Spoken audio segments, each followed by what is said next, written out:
Olá pessoal, mais um vídeo!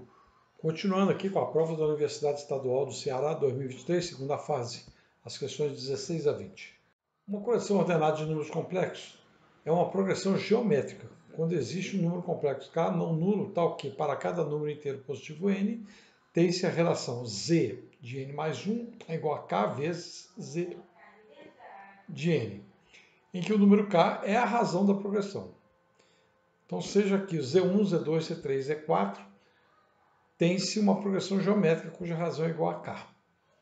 Neste caso, qual é o módulo de K? Então, vejamos, podemos fazer o segundo dividido pelo primeiro, né? Como aqui, se eu fizer n igual a 1, vou ter Z de 2 e é igual a K vezes Z1. Portanto, vai dar isso. Multiplicando pelo conjugado, vamos obter isso. Daí, fazendo a continha, vamos obter isso. Fazendo a continha, vamos obter, então, 2 mais i. 2 mais i, então, é a razão. Aí ele quer o módulo desse k. Portanto, o módulo vai ser a raiz quadrada de 2 ao quadrado mais 1 ao quadrado, que é raiz de 5. José caminhou na praia em linha reta, deslocando-se do ponto X ao ponto Y, fazendo um total de 1.200 metros. Quando estava no ponto X, vislumbrou um navio ancorado no ponto Z, de tal modo que o ângulo YXZ era de aproximadamente 60 graus. Ao chegar ao ponto Y, verificou que o ângulo XYZ era de 45 graus. Então, qual é a distância do navio até a praia? Bom, então a situação é essa daqui, né? X e Y 1.200, o ângulo YXZ 60 e o ângulo XYZ é 45. Aqui a distância em linha reta, perpendicular, é igual a 1.200. Vou chamar esse pedacinho aqui de M. E aqui ele pediu para considerar a tangente 60 igual a 19 sobre 11. Então nós não podemos aplicar. A tangente 60 vai ser D sobre M. Então M vai ser, aqui então vai ser 19 sobre 11, então vai inverter, vai ficar 11D sobre 19. No caso do outro lado, tangente 45, a gente sabe que é 1, então vai ser D sobre esse pedaço aqui, que é 1.200 menos M. Então isso quer dizer então que D vai ser 1.200 menos M. Então, mais M vale isso. Fazendo essa continha aí, vamos obter isso. E continuando, D vai ser 760. Em geometria euclidiana, no espaço tridimensional, duas retas são ditas reversas se não são coplanares, ou seja, não estão em um mesmo plano. Considere e avalie as seguintes afirmações referentes às duas retas reversas R1 e R2. Bom, então vamos botar um exemplo aqui pode ser um cubo, pode ser um paralelepípedo reto retângulo, né? Então aqui essa linha verde e essa linha vermelha são duas arestas, né, desse objeto. Então observe que elas são reversas, já que elas não estão no mesmo plano, não são coplanares e não se tocam, né? Tá certo? Então, por exemplo, a linha vermelha e a linha verde são retas reversas. Aí, supondo qualquer uma que seja R1, a outra é R2, tanto faz. Número 1, existe uma reta que é perpendicular a R1 e R2? Existe. Seria essa daqui, né? Exatamente essa daqui. Então, essa aí é verdadeira. Existem esferas tangentes a R1 e a R2? Veja, eu poderia traçar essas tangentes, essas esferas aqui, mas é um pouquinho complexo, né? Mas devemos lembrar que como a esfera é tridimensional, né? Então ela vai pegar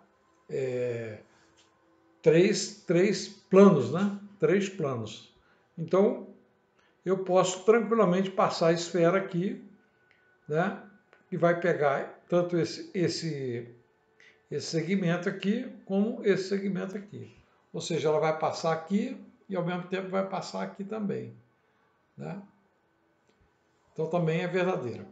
Não existe ponto P equidistante de R1 e de R2. Bom, existem vários, né? Um aqui é esse, ó, o ponto médio aqui dessa linha, dessa reta que é perpendicular. Então a distância daqui a aqui é exatamente a distância daqui a aqui. Então a terceira é falsa. Toda reta paralela a R1 é reversa em relação a R2. Veja, se eu pegar esta reta aqui, ela é paralela a R1 e é reversa a R2, pelo mesmo motivo. Mas, se eu pegar esta daqui, que é paralela também à linha vermelha, ou essa aqui, elas tocam a outra reta. Então, ela não é reversa à outra. Então, essa também é falsa. Existem infinitas retas que são simultaneamente reversas em relação a R1 e R2. Bom, veja, se eu pegar uma reta e traçar, por exemplo, se eu traçar esta linha aqui, por exemplo, né? Se eu traço essa linha, qualquer outra que eu traçar, ela não vai tocar essa reta e nem vai tocar essa reta, ok? Então, elas são reversas. Então, eu posso desenhar, então, partindo daqui, por exemplo, para lá, ou aqui também, né, toda essa região aqui embaixo, na base, sem pegar essa aqui. Então, eu vou pegar infinitas. Então, essa é verdadeira. Existe uma esfera S que satisfaz a condição. Se P1, Q1 são os pontos de interseção de S com R1 e P2, Q2 são os pontos de interseção de S com R2, então P1, Q1, Q2 podem ser versos de um quadrado? Então, aqui estão os pontos. É esse, esse e esse. Ora, então, se a esfera tocar esses 4 pontos, veja que não vai ser possível fazer um quadrado com eles, né? Embora esse tamanho seja igual a esse, né? Mas o outro, por exemplo, esse lado aqui e esse lado aqui não serão iguais a esse aqui. Então não vai ser um quadrado, né? Então não poderá ser. Então eu tive a primeira, a segunda e a quinta como verdadeiras. Então são 3 corretas. Diferentes, considerando as suas propriedades intrínsecas. Então você tem aqui a função estritamente crescente. Se para um x1 menor que o x2, eu vou obter f de x1 menor que f de x2. Uma função é dita par, né? Se eu pegar um cara do domínio g de x, foi exatamente igual a g de menos este valor que eu peguei do domínio.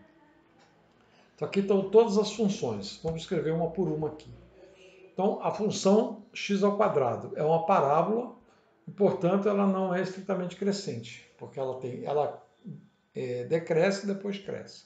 Mas é par, porque, por exemplo, f de 2 é 4, f de menos 2 também é 4.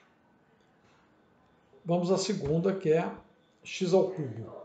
Então, x ao cubo é estritamente crescente, porque ela começa aqui no menos infinito, passa pelo zero e vai para o mais infinito. Mas não é par, né? Por exemplo, 2 ao cubo é 8, menos 2 ao cubo é menos 8. Agora a terceira, 2 elevado a x. É estritamente crescente, porque é uma função exponencial. Então ela começa aqui, próximo de zero, vai aumentando e vai para o infinito. Então ela é estritamente crescente. Mas não é par. Raiz de x também é estritamente crescente. Ela começa no zero, né? Porque veja que aqui é de zero a infinito. Então ela começa no zero e vai crescendo à medida que x cresce. Então ela é estritamente crescente. Mas não é par. Porque primeiro que nem tem os valores negativos, né, para eu poder comparar.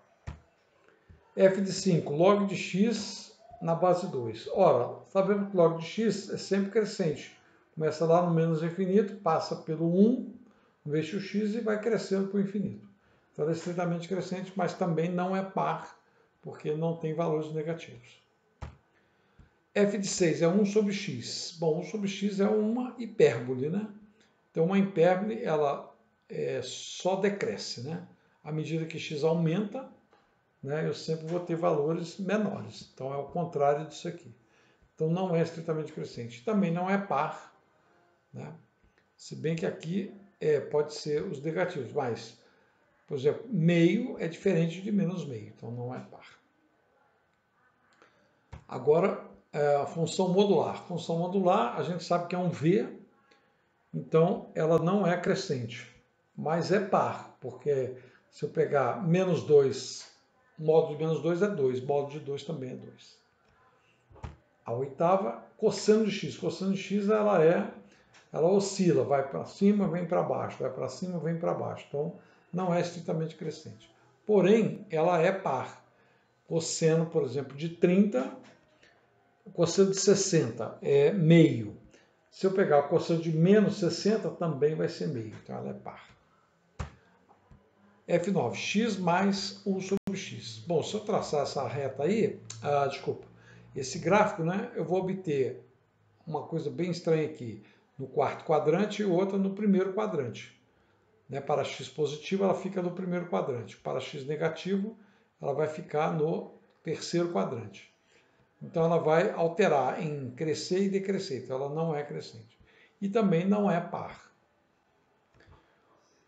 Bom, até agora, nós tivemos aqui, então, uma par, duas, três. E tivemos aqui uma, duas, três, quatro. 4 e 3, 7. Então, nós tivemos 7, né? Bom, aí tem a f de 10. A f de 10. Menos 1 elevado a x. Bom, mas aqui está falando que x é um número inteiro. Embora seja real também. Todo inteiro é real. Nem todo real é inteiro. Mas acontece, se todo número é inteiro aqui, veja que as outras todas foram real, né? Então aqui está sempre falando uma função real de variável real. Uma função real de variável real, né? Mas x é inteiro, variável é real. Então, ela não é crescente, porque ela é pontual, né? Para x inteiro, então eu vou ter positivo e negativo, positivo e negativo. Então, ela não vai ser estritamente crescente. Só que eu acho que ela é par, visto que menos 1 ao quadrado, por exemplo, é 1. E se eu pegar menos 1 elevado a menos 2, também vai dar 1. Então, eu acho que ela é par. Então, para mim, seriam 8 exatamente n que são estritamente crescentes ou pares. Tem-se então que n é igual, acho que seria 8, mas a resposta é 7.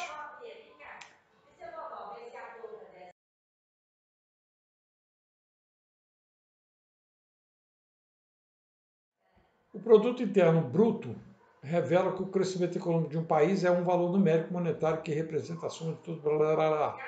Muita besteirada. Muito bem. É calculado dividindo o PIB pelo número de habitantes do país. No ano de 2022, o PIB do país cresceu 18% em relação ao PIB de 2021. Então, eu posso até escrever assim, né? Supondo que o PIB de 2021 foi 100, para ficar mais fácil. Então, o PIB de 2022 vai ser 118, cresceu 18%. E no caso da população em 2021, supondo que também seja 100, mas poderia ser qualquer número. E ela cresceu 10%, então vai ficar com 110. Então agora eu vou calcular, né? Vou dividir. Em 2021, a relação é 1, 100 para 100, né? E em 2022 vai ser 118, desculpa, 118 sobre 110. Isso vai dar 1,07. Ou seja, em relação ao ano foi aproximadamente de 7%. Valeu, pessoal. Um abraço. Até o próximo.